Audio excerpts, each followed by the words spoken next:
Hello everyone, welcome to aspirant exam study. मैं विजय ठाकुर अपने channel पर आप सभी का स्वागत करता हूं। आज की हमारी class Uttar Pradesh police exam special एक क्लास है।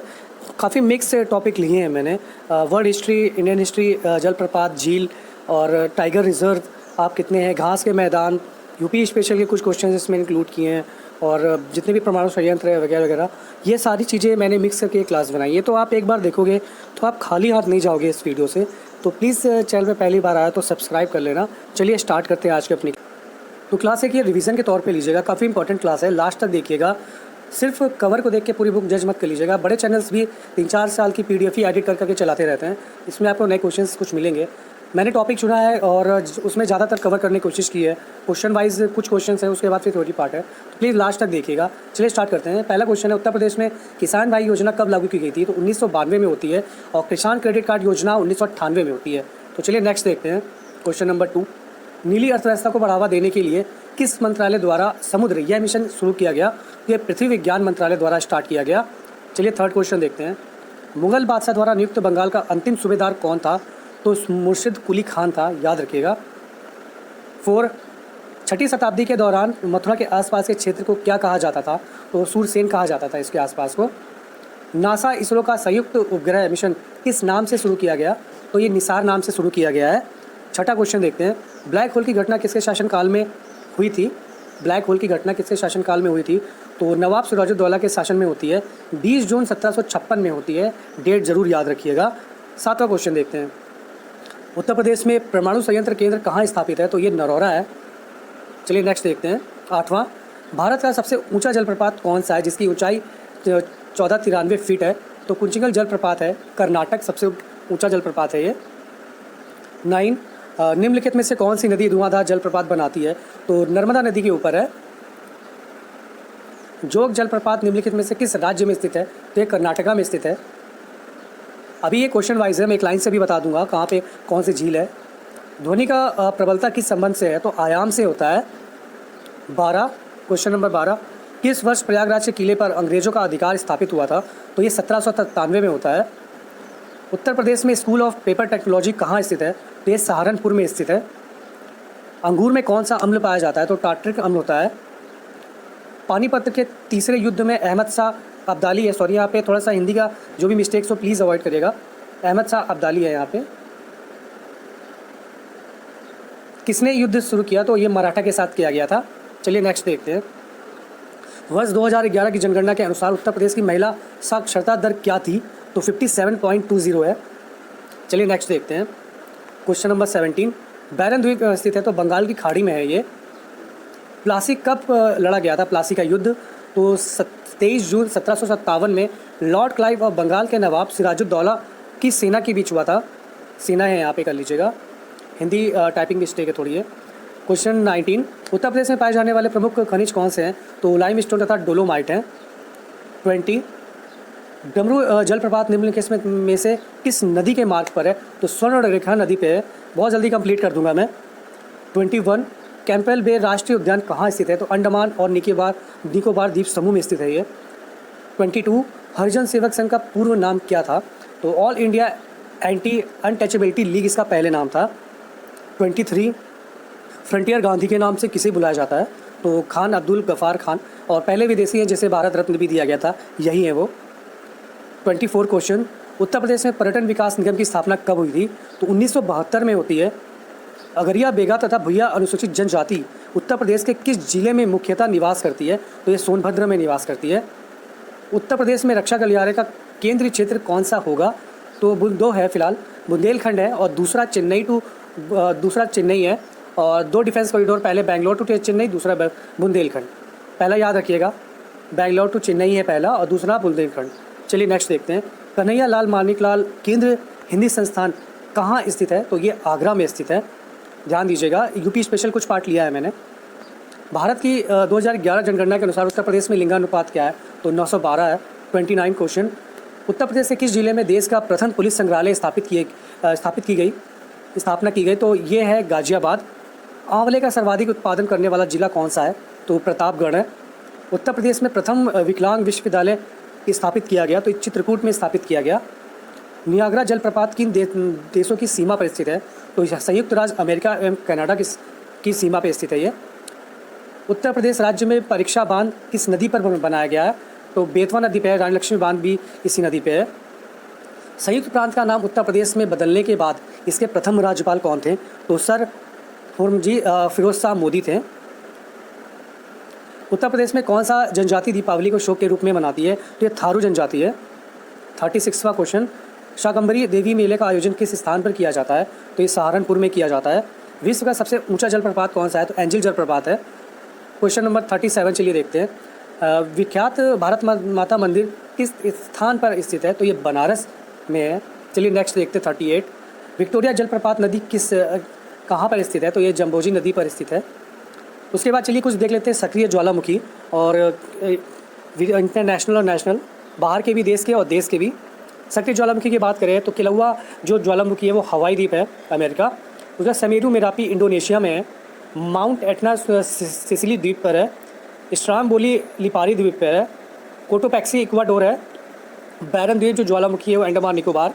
माउंट इरेबस ज्वालामुखी अंटार्कटिका रॉस द्वीप पे है। मोनालोआ हवाई द्वीप मुयोन फिलीपींस। चलिए कुछ साइंस से क्वेश्चन देखते हैं हम।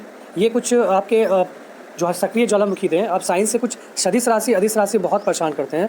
चलिए वो देख लेते हैं, उसके उदाहरण विशेषकर फंसेगा ही फंसेगा आपके एग्जाम में ये। सबसे पहले सदिश राशि कवर करते हैं। इसमें इसका परिणाम और दिशा दोनों होती है। उदाहरण के लिए देखें हम तो विस्थापन, वेग, संवेग, बल, त्वरण, भार, विद्युत क्षेत्र, चुंबकीय क्षेत्र, विद्युत तीव्रता, विद्युत धारा, घनत्व, विद्युत ध्रुवण, चाल प्रवणता, ताल प्रवणता, ये इसकी सदिश राशि का उदाहरण है। ध्यान रखिएगा, काफ़ी इंपॉर्टेंट है। उदाहरण ही डायरेक्ट आता है और पूछा जाता है सदिश है कि अदिश है। अदिश राशि चलिए देखते हैं, इसमें दिशा नहीं होती। जैसे दूरी, चाल, शक्ति, ऊर्जा, लंबाई, क्षेत्रफल, आयतन, द्रव्यमान, घनत्व, तापमान, कार्य, विद्युत धारा एवं दाब इत्यादि। उसके बाद चलिए देख लेते हैं कुछ देशों के बीच में जल संधि डमरू है, चैनल बीच में है, तो उनको किस नाम से जाना जाता है? चलिए वो देख लेते हैं। सबसे पहले इंपॉर्टेंट आप देखिए मालदीव है। मालदीव मिनिकॉय जो भारत के मध्य 8 डिग्री का चैनल बनाता है। आप इसके शॉर्टकट के लिए MM8 याद कर सकते हैं। MM8 मिनिकॉय मालदीव 8। उसके बाद लक्षद्वीप मिनिकॉय के बीच में 9 डिग्री चैनल है। छोटा अंडमान निकोबार द्वीप समूह के मध्य 10 डिग्री चैनल है। कोको द्वीप जो म्यांमार है और उत्तरी अंडमान के मध्य जो जल डमरू है वो कोको स्ट्रीट नाम से जाना जाता है। फिर तमिलनाडु एवं श्रीलंका के मध्य पाक जल डमरू है, जिसे पाक खाड़ी भी कहा जाता है। फिर चलिए चिकित्सा संबंधित कुछ खोज देख लेते हैं और उससे रिलेटेड जो आविष्कारक हैं वो देख लेते हैं। इंपॉर्टेंट है साइंस का, ये थोड़ा सा कवर किया है मैंने। खोज और आविष्कार चलिए देखते हैं। सबसे पहले डायबिटीज़ का जो आविष्कारक थे, इसका जो टीका लाइक बनाया था तो बेटिंग है।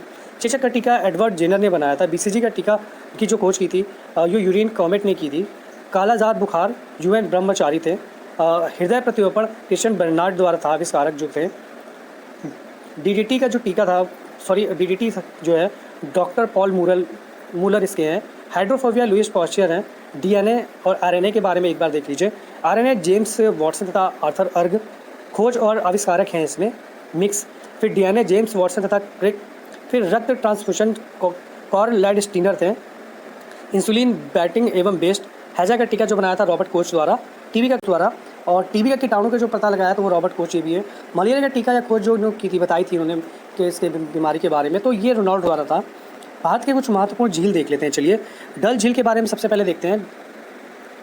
जो इंपॉर्टेंट झील है वही मैंने इसमें लिया है। तो डल झील जम्मू कश्मीर, पेरियार झील केरल, चिल्का झील उड़ीसा, लोनार झील महाराष्ट्र, लोकटक झील मणिपुर, सूरजकुंड झील हरियाणा, चंदोबी असम, हाफलॉन्ग असम, फुल्लर झील जो है उत्तर प्रदेश से संबंधित है, पुलिकट झील तमिलनाडु व आंध्र प्रदेश, रेणुका झील हिमाचल प्रदेश। उसके बाद चलिए भारत की कुछ महत्वपूर्ण घाटियाँ देख लेते हैं। जैसे अराकू घाटी के संबंध आंध्र प्रदेश से है, कंबन घाटी तमिलनाडु, मूर्खा घाटी लद्दाख, नुब्रा घाटी जम्मू कश्मीर इंपॉर्टेंट है ये, जुकू घाटी नागालैंड, सांगला घाटी हिमाचल प्रदेश, किन्नौर घाटी हिमाचल प्रदेश, युथांग घाटी सिक्किम, कुल्लू घाटी धौलाधीर पंजाब पंचायत सीमा के मध्य।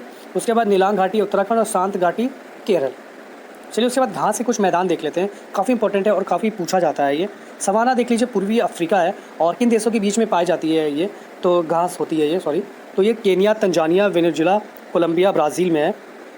पंपास घास का देख लीजिए क्षेत्र क्या है, तो अर्जेंटीना है, उरुग्वे है, ब्राज़ील है। स्टेपीज़ पश्चिमी रूस, मध्य और एशिया के बीच में है, तो यूरेशिया इसे कहा जाता है। कैंपास ब्राज़ीलियन उच्च भूमि में पाए जाते हैं ये घास के मैदान।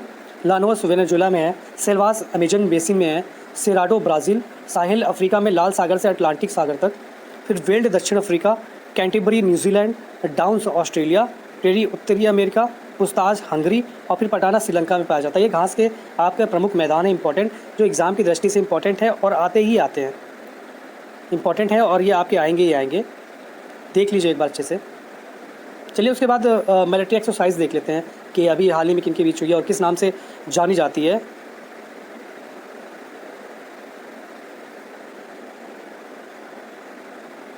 ऑस्ट्रा हिंदबा, सबसे पहले ऑस्ट्रेलिया के साथ जो एक्सरसाइज है देख लीजिए, ऑस्ट्रा हिंदबा। बांग्लादेश के साथ संप्रीति है, चाइना के साथ हैंड इन हैंड नाम से होता है। इंडिया की जो एक्सरसाइजेज है जो मेन है मुख्यतः वो बता रहा हूँ मैं। फ्रांस की ये जो शक्ति नाम से फ्रांस के साथ एक्सरसाइज होती है। गरुणा शक्ति इंडोनेशिया के साथ होती है, डिफरेंस देखते जाइएगा, फ्रांस के साथ शक्ति है और इंडोनेशिया के साथ गरुणा शक्ति नाम से है। कजाकिस्तान के साथ दशटलिक है, देख लीजिए।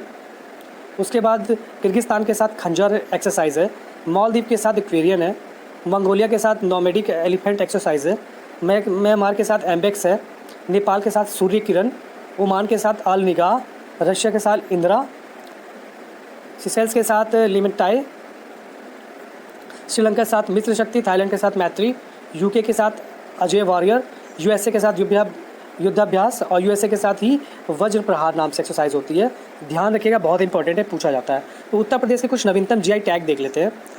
उत्तर प्रदेश का न्यूनतम जीआई टैग की बात करें हम तो अमरोहा का ढोलक है। महोबा गौरा पत्थर हस्तशिल्प है। मैनपुरी से तारकशी संभल से हॉर्नक्राफ्ट। बागपत से होम फिनिशिंग। बाराबंकी से हैंडलूम प्रोडक्ट है और कालपी से हैंडमेड पेपर है। उसके बाद चलिए देख लेते हैं कुछ टाइगर रिजर्व जो है, जो कि काफ़ी इंपॉर्टेंट है। और नवीनतम कौन सा है, आप 54 और 55 प्लीज़ ज़रूर याद रखिएगा, 53 से सॉरी। तो चलिए देख लेते हैं क्या है, मैं आपको बता देता हूँ। सबसे पहले गणना देख लीजिए। 52 रामगढ़ विश्वधारी टाइगर रिजर्व है, अभी मैं जगह का नाम बता दूंगा आपको। Ramgarh tiger reserve. 53 हमारा रानीपुर टाइगर रिजर्व है और 54 आपका वीरांगना दुर्गावती टाइगर रिजर्व है। और लास्ट जो अभी रिसेंटली ऐड हुआ है वो धौलपुर करौली टाइगर रिजर्व है। ये हमारा राजस्थान में है, धौलपुर करौली वाला है जो नवीनतम। उसके बाद वीरांगना दुर्गावती टाइगर रिजर्व मध्य प्रदेश में है, ये 54 है। 53 रानीपुर टाइगर रिजर्व है, ये उत्तर प्रदेश में है, ध्यान रखिएगा। और फिर रामगढ़ विश्वधारी, ये भी राजस्थान में है और 52 नंबर पे आता है। तो टोटल 55 है। आपके पेपर में शायद 54 आए तो वही लगाइएगा 54, अगर 55 आता है तब 55 लगाइएगा।